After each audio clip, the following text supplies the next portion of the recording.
Now, the phrase a lot of can go with both countable and uncountable nouns.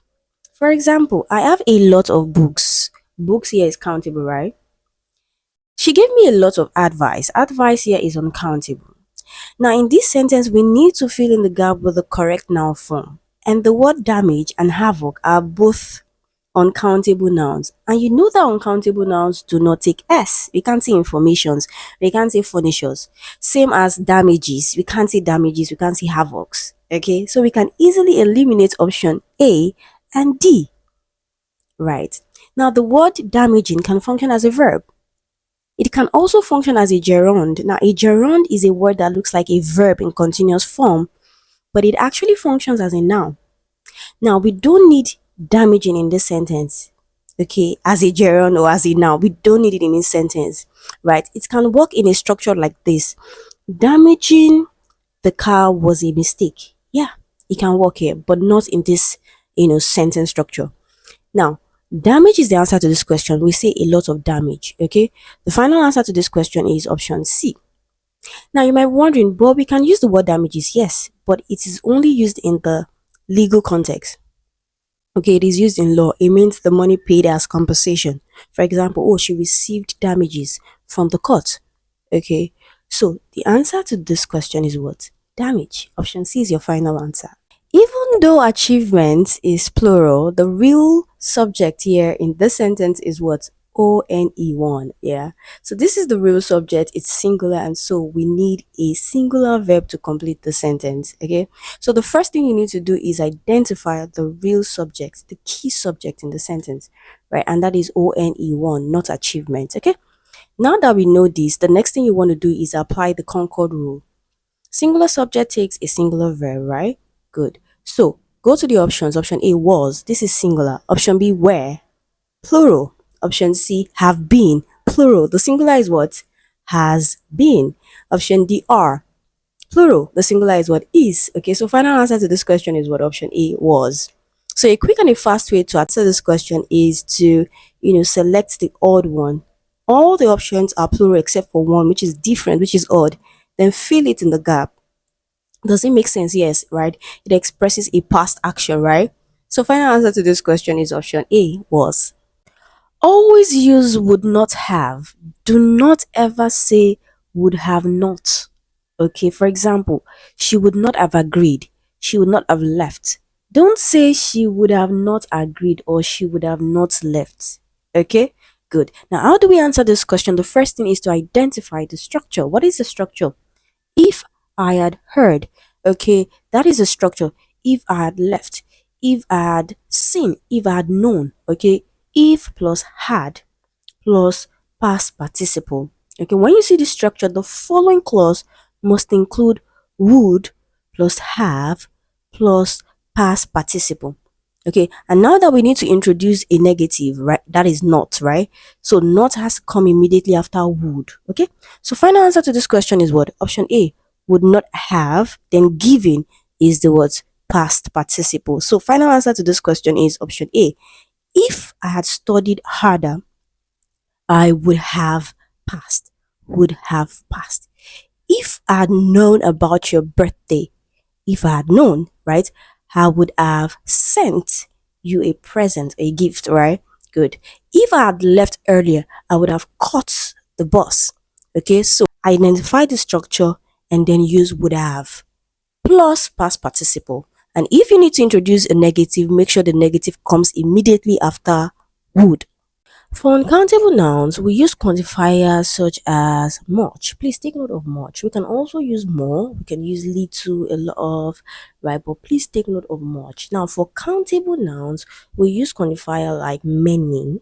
We can use few, okay? Now, there's something about uncountable nouns that you need to know. Uncountable nouns do not take S.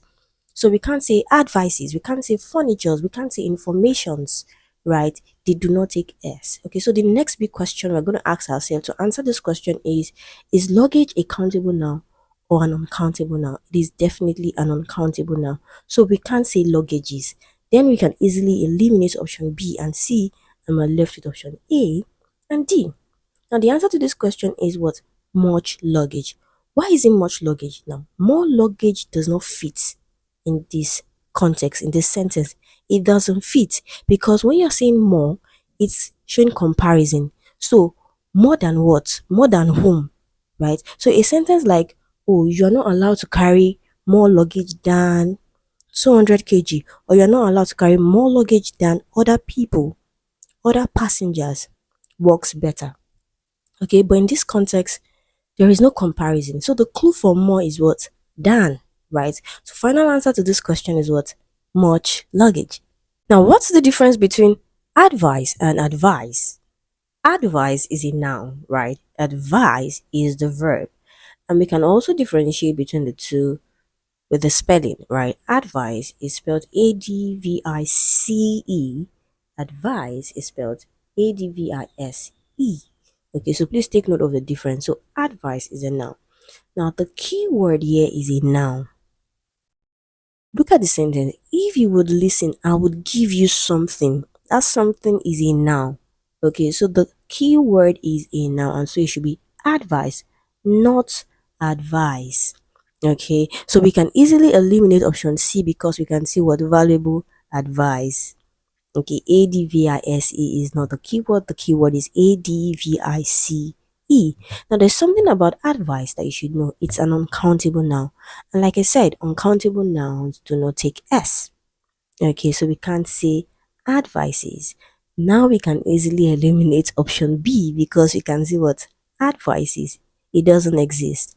Now, another thing about uncountable noun is we can't use a or an. Okay, these are articles that are used with countable nouns. Okay, so if I say a book, I mean one book.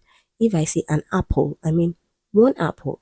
So we can't use a with advice, right? Good. So we can easily eliminate option A, and then we are left with option D, and this is the answer to the question. So if you still get confused with rounded up and rounded off, then you need to watch this video. Okay, so rounded off and rounded up have several meanings, and they are both used in similar contexts. One of the reasons you get confused with them, but in this video I'm going to break it down. Okay, so starting with rounded off. Now it means to finish an activity, to complete something in a good way. Okay, for example, we rounded off the ceremony with a dance performance. Okay, so we are bringing the event to a close with something good, a dance performance. This is the answer to this question as well. Okay, the celebrations were rounded off with a novelty match. Okay, now the second meaning I need you to take note of is to approximate a number. So in mathematics, when we say, oh, round off 7.86 to one decimal place, what are you going to do with that number? You're going to approximate. You're going to reduce 7.86 to its nearest value, and that becomes what? 7.9. Okay, so take note of both meanings. Okay, so next is rounded up. Okay, so rounded up first means to gather people or animals. For example, the teacher rounded up the students after the test. Now the second meaning is also used in mathematics. Okay, to increase a number to a higher whole number. Okay, for example, 350 can be rounded up to what? 400. So you're increasing 350 to a whole number, to a higher whole number. Okay, now the third meaning is to finish or complete something. Okay, now but this meaning is less common. It is used in informal conversation, your day-to-day conversation. So in exam, rounded off is preferred to mean to finish something or to bring an event to a close. Exams like JAMB, Post-UTME, WAEC, NECO, please use rounded off and limit round up to what? Informal conversation, day-to-day conversation. Okay, so please note this. Now next is rounded down. Now rounded down is the opposite of rounded up, and to round down means to what? Decrease a number to a lower whole number. For example, 350 can be rounded down to what? 300. Okay, finally we have rounded out. Now rounded out also means to complete something. Okay, but it is not used the same as rounded off. So when you round out, you complete something in a way that makes it more balanced, more full. For example, joining the Lexis Academy English classes helped me to round out my preparations for post-UTME. So what does this mean? My preparation for UTME is more balanced because I attended the Lexis English classes. Okay. Another example, the meal was rounded out with dessert. So we've had our swallow, we've had our fruits, and now we're having dessert. So it is more balanced. The football team was rounded out with two new players, more balanced. So now you have a good understanding of these phrasal verbs, right? So final answer to this question is what? Rounded off. Now take a look at this question. Tell me what grammatical class or part of speech will appropriately fill in this gap. The dash committee. So we have committee, it's a noun, right? So whatever will come before committee must qualify it, right? So we are looking for an adjective, right? Examples of adjective: beautiful, tall, black, deep, and so on and so forth. Good. Now there's what we call compound adjective. Now listen to me closely. When a noun is used as part of a compound adjective, yes, a noun. Now you can guess the noun from the options. You know that the noun is what? Man. Good. So when a noun is used as part of a compound adjective, it stays singular. One. Two, it is joined with a hyphen. Okay, so do not forget these two rules. Okay, good. So we say a 2-week trip. We don't say a 2 weeks trip, right? A 5-year plan. We don't say a 5 years plan. Good. A 5-man team. We don't say a 5-men team. Okay, so we already know the answer to this question, right? Option A